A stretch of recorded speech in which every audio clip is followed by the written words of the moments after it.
साथियों, बहुत गंभीर विषय है। पिछले 24 घंटों में जो देश में एक विवाद पैदा करने की चेष्टा की जा रही है, जैसे कि देश की छवि जिसमें धूमिल हो, देश की जो सुरक्षा एजेंसीज हैं, अलग अलग जिम्मेदारी है उनके पास, उनकी छवि धूमिल हो, देश के एक बहुत महत्वपूर्ण प्रदेश पंजाब और एक बहुत महत्वपूर्ण संस्कृति जिससे पूरा देश क्या पूरा विश्व सीखता है, पंजाबियत, कैसे उसकी छवि को रौंदा जा रहा है। एक षड्यंत्र के तहत मैं तो कहूंगा कि उसे रौंदा जा रहा है। यह पूरा विश्व देख रहा है।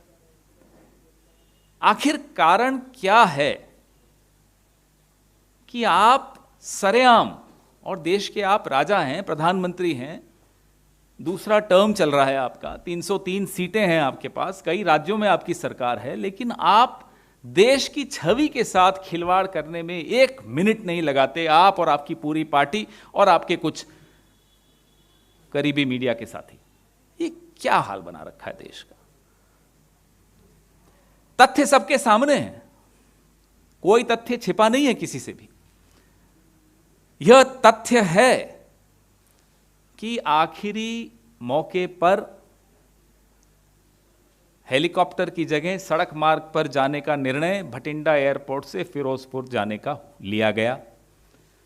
यह भी तथ्य है कि एक एसपीजी प्रोटेक्टी की मूवमेंट्स का रूट, इन सब का निर्णय, अंतिम निर्णय एसपीजी लेती है और बाकी एजेंसियां उनकी सहायता करती हैं, राज्य की पुलिस उनकी सहायता करती है। सब तथ्य हैं, मेरे को बार बार दोहराने की आवश्यकता नहीं, आप हमसे ज्यादा समझते और प्रधानमंत्री आप और हमसे ज्यादा समझते, उन्हें मालूम है ये तथ्य है।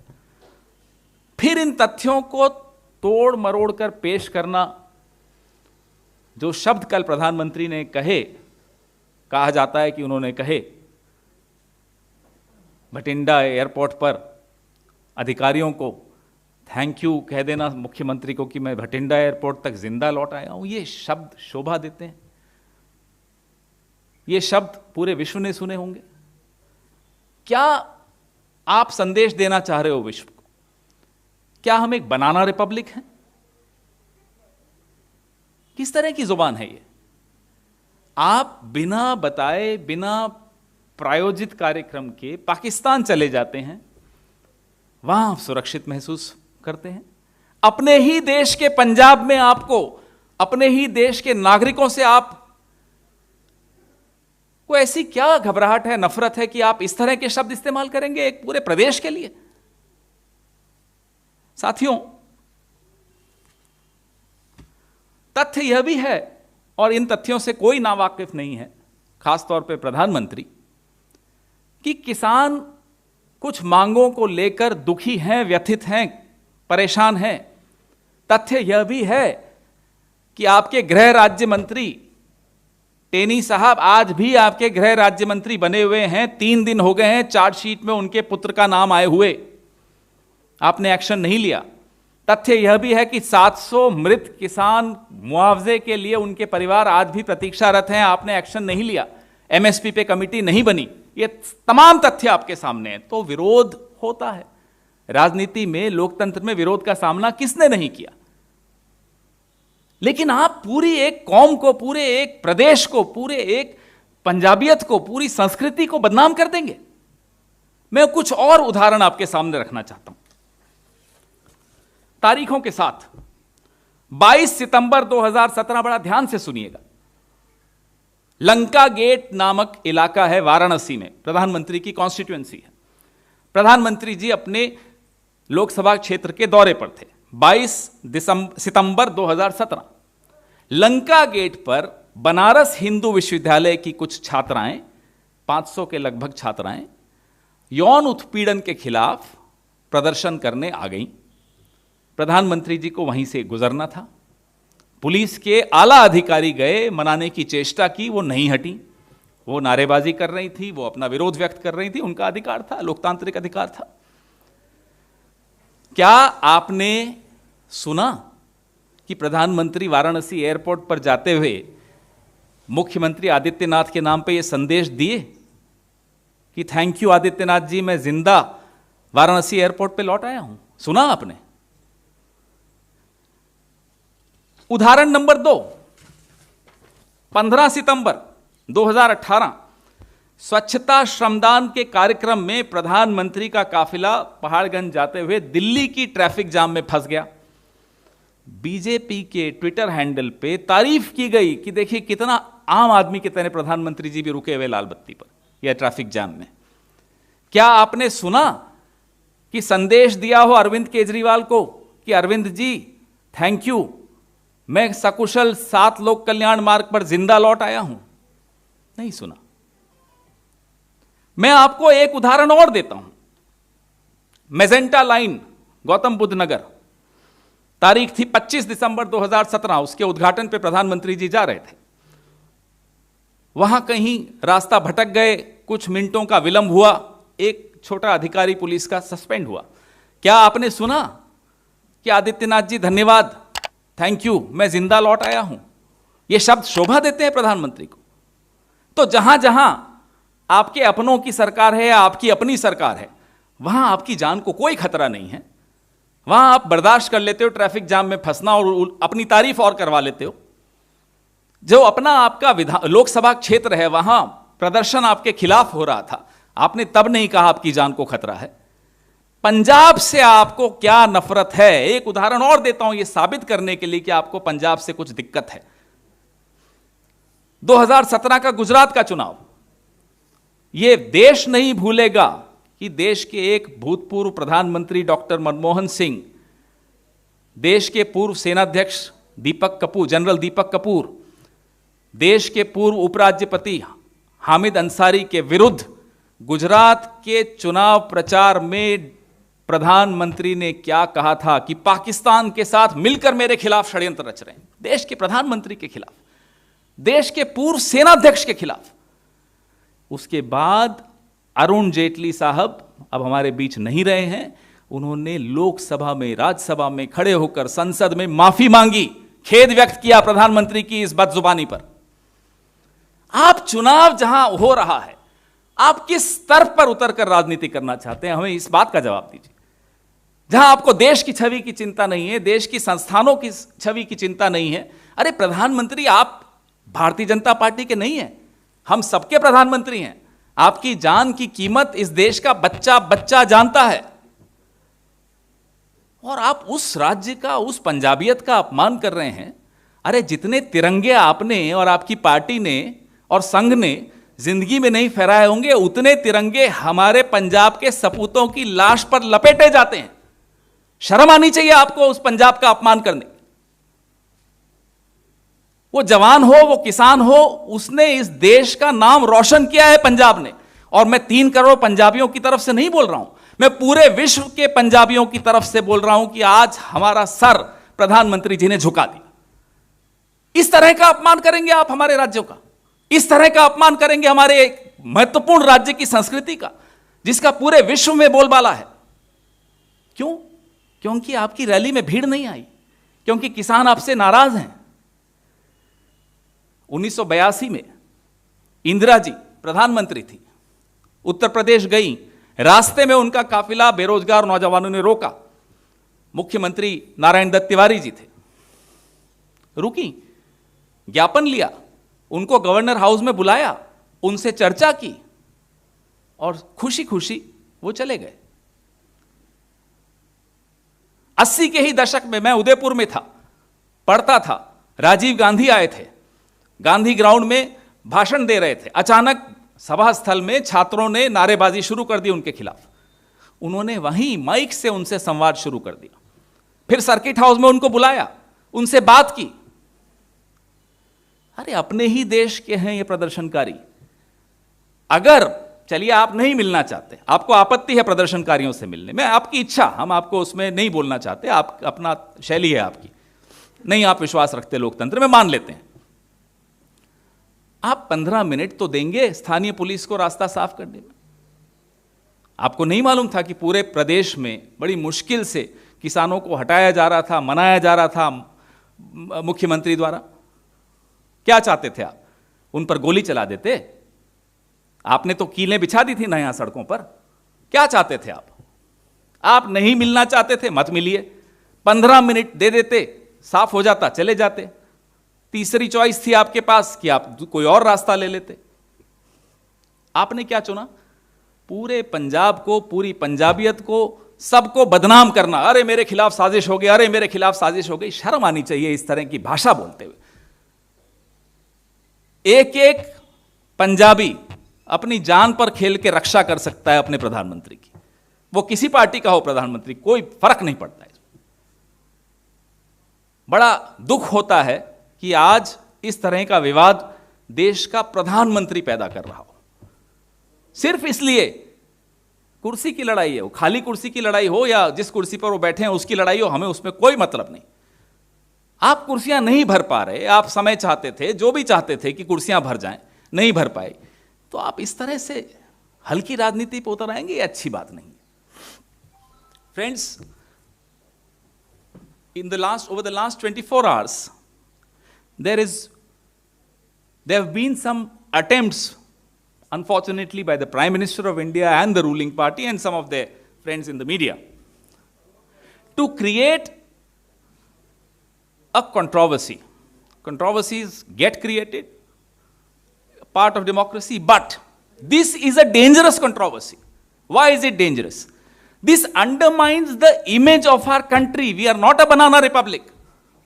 For God's sake, do not undermine the morale of our security forces. For God's sake, do not defame the land of the brave land of Punjab.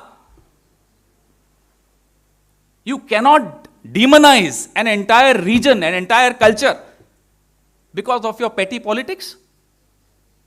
We all know the facts. Each one of us sitting here is aware of the facts that at the last minute, because of the weather, the plan was changed.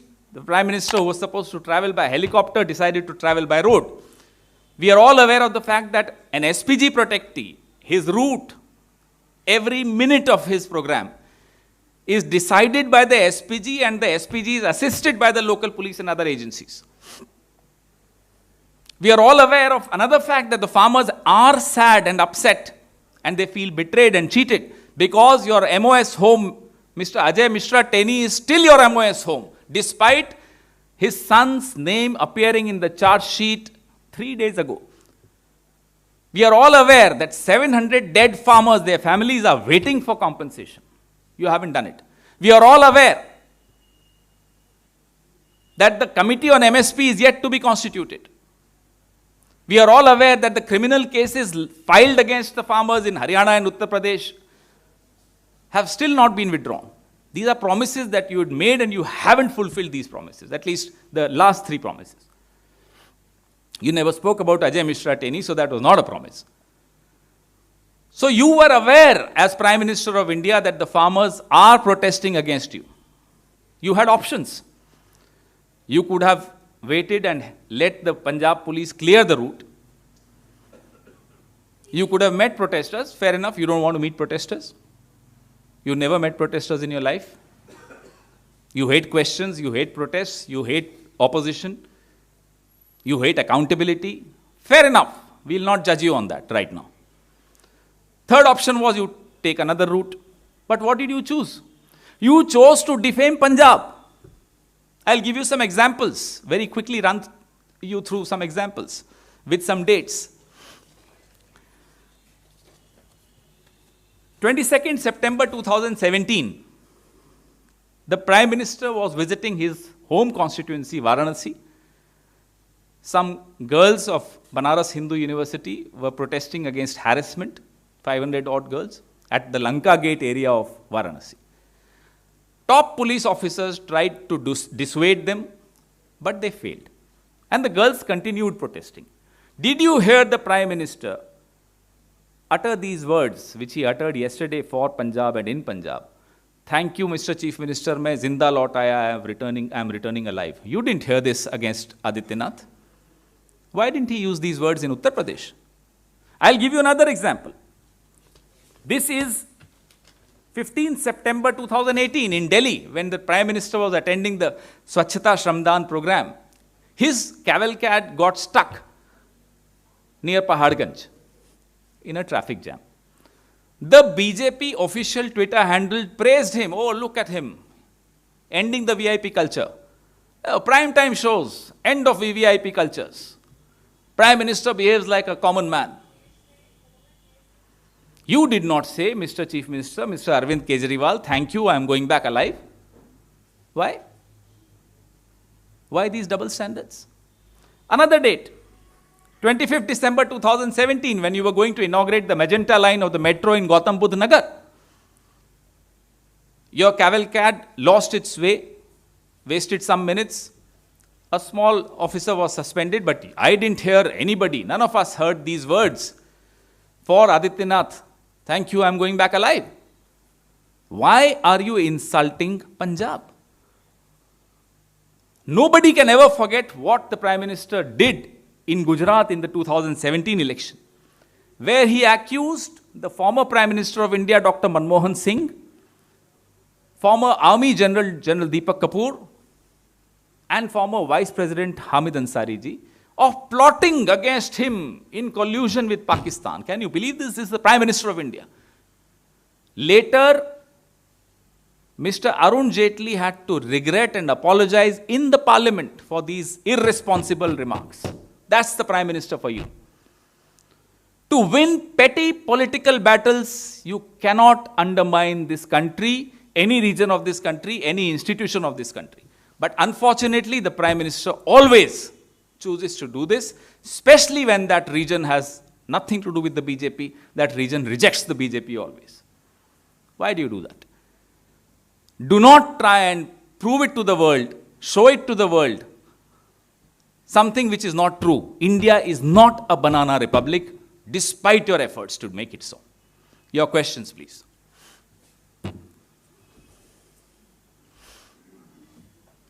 पवन जी, अभी रक्षा मंत्री जो है वो उत्तरकाशी में आए हैं। उन्होंने वहां से एक बयान दिया। कल हमारे प्रधानमंत्री पंजाब गए थे, जहां कांग्रेस की सरकार है। मुख्यमंत्री हम भी रहे हैं, लेकिन ऐसी घिनौनी राजनीति हमने जिंदगी में कभी स्वीकार नहीं की। शायद वो प्रधानमंत्री के लिए कह रहे होंगे, क्योंकि ये घिनौनी राजनीति इस देश ने पहले कभी नहीं देखी। मैंने आपको उदाहरण दिए कि कैसे इंदिरा जी को छात्रों ने रोका, 1982 उत्तर प्रदेश, बेरोजगार नौजवानों ने रोका, उनका काफिला रुका, उन्होंने ज्ञापन लिया, उनसे मुलाकात अलग की, चर्चा की, कैसे समाधान निकल सकता है, वो सारी बातें की।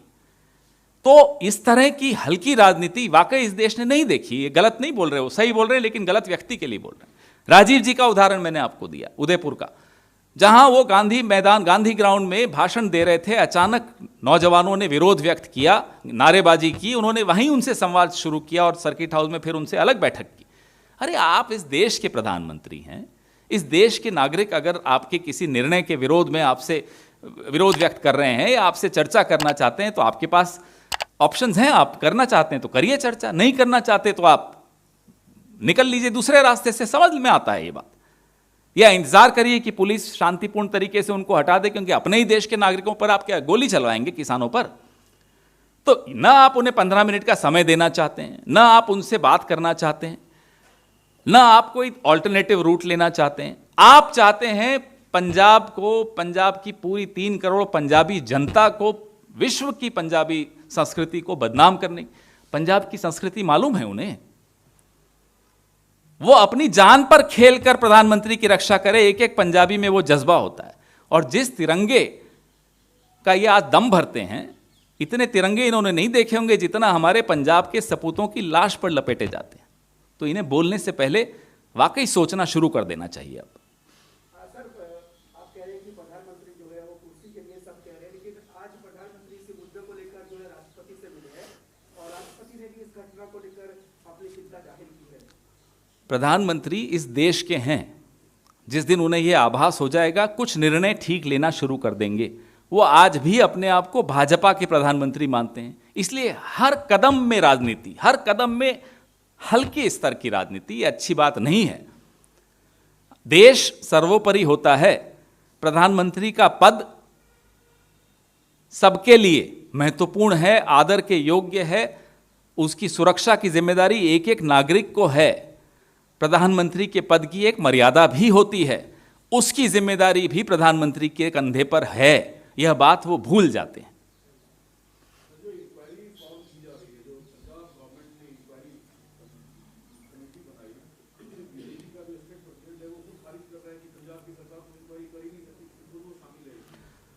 ये एक अजीब सी बात है जो ऐसा व्यक्ति बोल सकता है जिसको सरकार कैसे चलती है उसका ज्ञान नहीं है।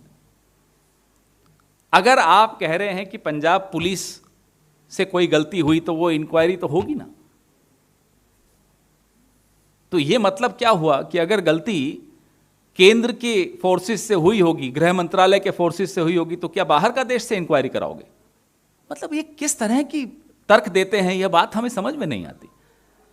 इस पूरे प्रकरण में अभी हम टेक्निकल इश्यूज पे मैं नहीं जाऊंगा कि किसकी जिम्मेदारी बनती है, आ जाने दीजिए रिपोर्ट, उस पर फिर चर्चा कर लेंगे। इस पूरे प्रकरण का राजनीतिकरण कैसे आरंभ हुआ? प्रधानमंत्री के मुखमंडल से इसका राजनीतिकरण आरंभ हुआ और फिर उसके साथ साथ पूरा उनका पार्टी और सब लोग शुरू हो गए। आप ये नहीं देख रहे कि इस पूरे 24 घंटे में आपने अपने देश की छवि कैसे धूमिल की। आपको उसकी चिंता नहीं, आपको अपनी छवि की चिंता हमेशा रहती है, देश की छवि के बारे में आप लेश मात्र भी चिंता नहीं करते। जी मौसमी।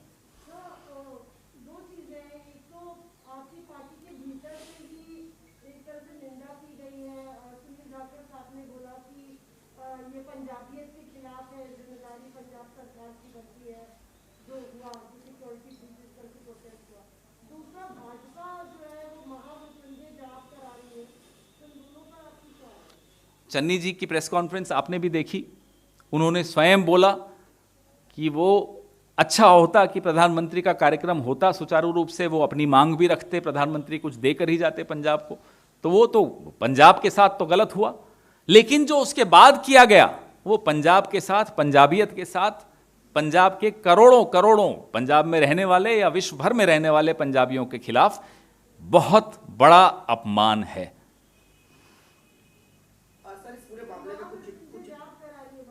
वो उनकी पार्टी है, वो कराएं, उसमें हम क्यों कुछ टिप्पणी करेंगे। हम तो खुद कहते हैं प्रधानमंत्री की लंबी आयु हो, स्वस्थ रहें, प्रसन्न रहें, देश को भी स्वस्थ रखें और प्रसन्न रखें। सर, इस घटना को लेकर कुछ चिट्ठियां भी सामने आई हैं जो प्रधानमंत्री के दौरे को लेकर पंजाब सरकार को लिखी गई थी, और चिट्ठी में ये अंदेशा जाहिर किया गया था कि प्रधानमंत्री के काफिले को रोका जा सकता है, रुकावट पैदा की जा सकती है, लेकिन उन सब के बावजूद वहां पर इन चीजों को रोकने का कोई इंतजाम नहीं। जैसा कि मैंने आपको कहा कि अचानक आप निर्णय लेते हैं कि हेलीकॉप्टर की जगह सड़क यात्रा, ये सड़क मार्ग से जाएंगे, तो आप मान लो कोई विरोध वाले आ भी गए, वैसे तो आपके भी 5-7 लोग घूम रहे थे झंडा लेकर बीजेपी का, सबसे ज़्यादा करीब तो काफिले के वही थे, तब तो किसी ने कोई आपत्ति नहीं उठाई, सब देख रहे थे, कैमरा चल रहे थे, रिकॉर्डिंग हो रही थी क्योंकि प्रधानमंत्री की जिंदाबाद हो रही थी। अगर उसके पीछे कोई विरोध व्यक्त करने कोई समूह है तो आपको जाहिर सी बात है पंजाब पुलिस को समय तो देंगे आप कि उनको साफ कर सकें। आप समय नहीं देना चाहते, आप मिलना नहीं चाहते प्रोटेस्टर्स से, आप तीसरा रास्ता नहीं ले सकते, आप सिर्फ और सिर्फ एक रास्ता लेते हो और वो रास्ता अच्छा नहीं है, जिसमें आप देश के एक बहुत महत्वपूर्ण राज्य की, जहाँ से जवान और किसान पैदा होते हैं, उसकी अपमान करने का रास्ता आप चुनते हैं। ये अच्छी बात नहीं।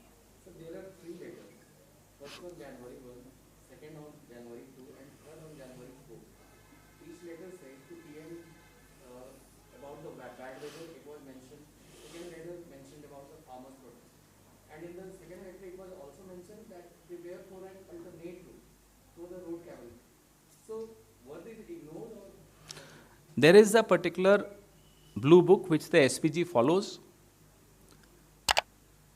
There is advanced security liaison in which all stakeholders in terms of security agencies come together, follow that ASL, which it is. Everything is followed to the letter and spirit. The SPG takes the final call, other agencies assist the SPG in executing the call taken by the SPG. Let the inquiry report come out, facts will be there for you. Instead of politicizing what happened, Prime Minister should behave in a manner which befits the institution, the mighty institution of the Prime Minister of India. It's not a small institution. The entire world looks up to the Prime Minister of India.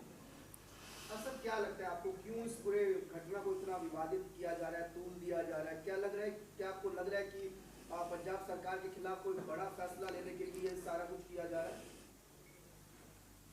एक इनके मन में स्पष्ट विचार है, जितना कीचड़ फैलेगा शायद कमल खिलेगा।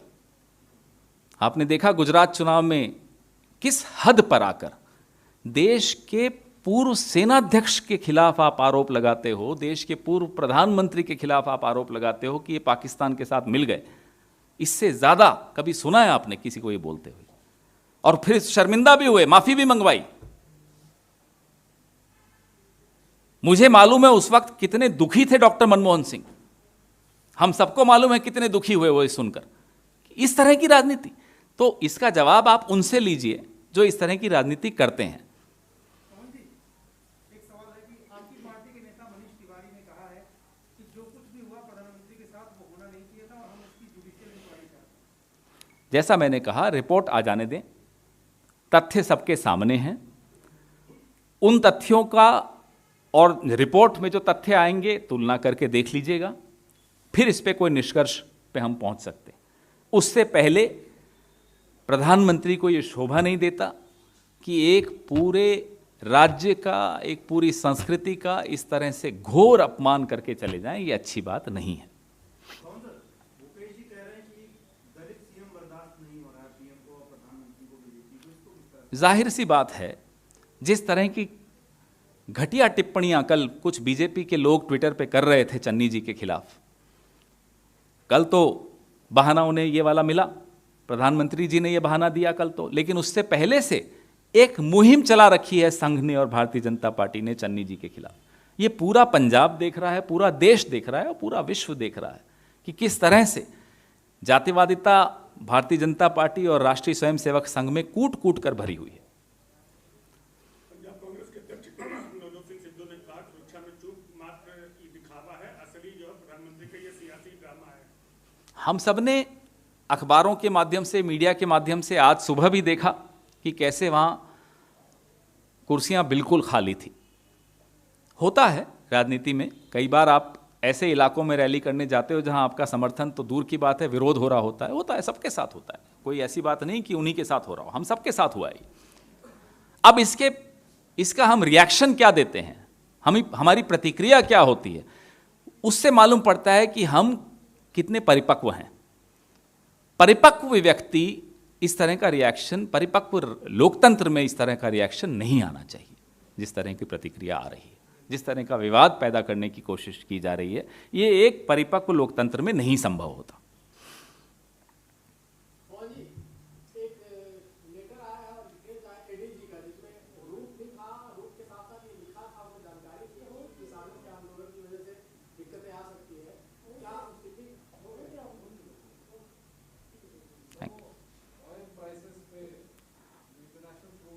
यह पिछले 7 साल में अनेक बार, इनफैक्ट मैं अगर कह दूं लगातार हो रहा है कि अंतर्राष्ट्रीय मूल्य गिर रहे हैं।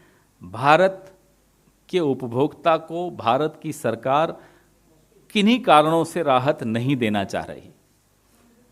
डॉक्टर मनमोहन सिंह के वक्त $125 प्रति बैरल तक भी गया तो पेट्रोल 71 रुपए से नहीं बढ़ने दिया गया, डीजल 56 रुपए से नहीं बढ़ने दिया गया। आज अंतर्राष्ट्रीय मूल्य कई सालों से लगातार नीचे गिर रहे हैं, लेकिन पेट्रोल सैकड़ा पार कर जाता है, डीजल पीछे पीछे दौड़ रहा होता है। देश व्यथित है यह सोचते हुए कि आपने एक्साइज बढ़ा बढ़ाकर लाखों करोड़ अर्जित किए, उसका क्या हुआ। एक मंत्री आपका कह देता है कि इस पैसे से टीकाकरण हो रहा है कोविड का, दूसरा मंत्री कहता है कि कांग्रेस के वक्त के ऑयल बॉन्ड की इंटरेस्ट चुकाया जा रहा है। दोनों आंकड़े अगर हम ले लें तो 46,000 करोड़ बनता है। आपने कमाए हैं लाखों करोड़ रुपए। फर्क बता दीजिए कि कहां ये पैसा जा रहा है। हम नहीं पूछते कि पीएम केयर का पैसा कहाँ गया, वो पूछना भी बंद कर दिया हमने, वो देश समझता है ये सब बातें। लेकिन पेट्रोल डीजल पर जो आप एक्साइज लगा रहे हो, जिससे आप लाखों करोड़ रुपए कमा चुके हो, उसका हिसाब दीजिए और लोगों को तुरंत राहत दीजिए। जी, आज इटली से इंडिया की फ्लाइट अमृतसर आई जिसमें 182 यात्रियों 100 जो है कोरोना पॉजिटिव निकले। जिस तरह से पहली बार राहुल गांधी ने ये मांग की थी कि इंटरनेशनल फ्लाइटों को रोक दिया, क्या कांग्रेस फिर मांग करेगी अंतर्राष्ट्रीय रोक लगाई जाए? सरकार को चाहिए, हमारी बात तो वो नहीं मानेंगे। हमारी बात तो राहुल गांधी जो बोलते हैं वो प्रधानमंत्री को 1 साल बाद समझ में आता है, तब तक बहुत नुकसान हो चुका होता है देश का। तो हमारी बात छोड़ दीजिए, विशेषज्ञों की सलाह लें। यह विषय ऐसे नहीं होते जिसमें कि जब प्रधानमंत्री को मन आया रैली कर दी, जब मन आया बिना मास्क के रैली कर दी, जब मन आया किसी और पार्टी की रैली कैंसिल कर दी। निर्णय लीजिए विशेषज्ञों की, डॉक्टरों की सलाह पर, उस पर चलिए और निर्णय लीजिए, देश को कुछ राहत मिलेगी। जो पिछली 2 लहरों में आपने नहीं किया, राहुल गांधी बार बार आपको याद दिलाते रहे, विशेषज्ञ आपको बार बार आगाह करते रहे, आपने उनको गंभीरता से नहीं लिया। उम्मीद करते हैं कि तीसरी लहर में आप वो गलतियां नहीं दोहराएंगे जो आपने पहली और दूसरी लहर में दोहराई थी। धन्यवाद।